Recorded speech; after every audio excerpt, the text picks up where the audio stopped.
माननीय राजनाथ सिंह जी ने जो acceptance of necessity army, navy, air force और कोस्ट गार्ड के लिए दी है, वो यकीनन मिलिट्री के लिए एक गेम चेंजर साबित होगी।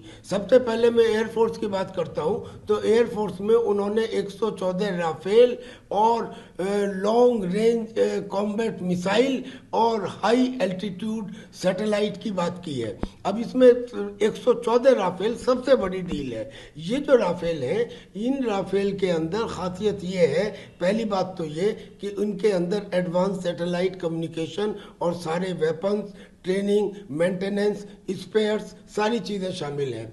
इतना ही नहीं, करीब करीब 100 राफेल जो हैं वो हिंदुस्तान में मैन्युफैक्चर किए जाएंगे, जिसमें इंडिजिनस कंटेंट करीब 30% से 60% होगा। यानी कि आने वाले समय में हिंदुस्तान इस मैन्युफैक्चरिंग का एक हब बन जाएगा, और इतने राफेल आने से जो हमारी इंडियन एयरफोर्स के अंदर 7-8 स्क्वाड्रंस की कमी मानी जा रही थी टू फ्रंट वार के लिए, वो भी पूरी हो जाएगी। दूसरा, जो कॉम्बैट मिसाइल इसके साथ आ रही है, उसकी खासियत ये है कि उसमें स्टैंड ऑफ कैपेबिलिटी है, यानी कि अपनी सीमा में रह के ही वो दुश्मन के डीप टारगेट्स के ऊपर स्ट्राइक कर सकती है। अब दूसरा, अगर आर्मी के ऊपर आए तो आर्मी में उन्होंने थोड़ी सी एंटी टैंक माइंस के लिए एक्सेप्टेंस ऑफ नेसेसिटी दी है, उन्होंने T-72 टैंक्स के लिए भी दी है। अब ये जो T-72 टैंक्स है, ये तो हमारे पास पहले से है, लेकिन अब जो T-72 टैंक्स हम खरीद रहे हैं वो मॉडिफाइड है। उसमें जो हॉर्स पावर है वो 1000 हॉर्स पावर है, और उसकी वेट टू स्पीड रेशो बहुत बेहतरीन है, यानी कि कम वजन का और ज़्यादा गति से चलने वाला।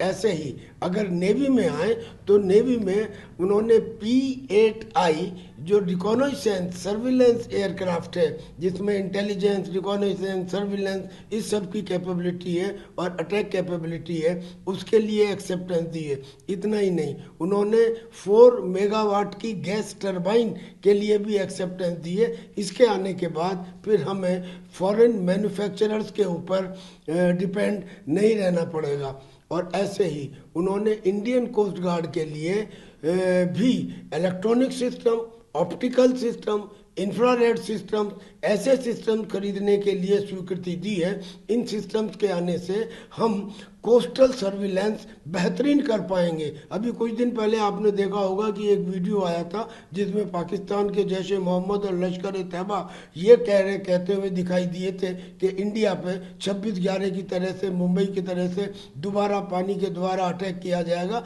लेकिन कोस्ट गार्ड को अब सर्विलेंस के हिसाब से पूरी तरह सशक्त कर दिया गया है। मिलिट्री को दिए जाने वाले इन सामानों से मुझे यकीन है कि हिंदुस्तान की फौज की ताकत कई गुना बढ़ जाएगी।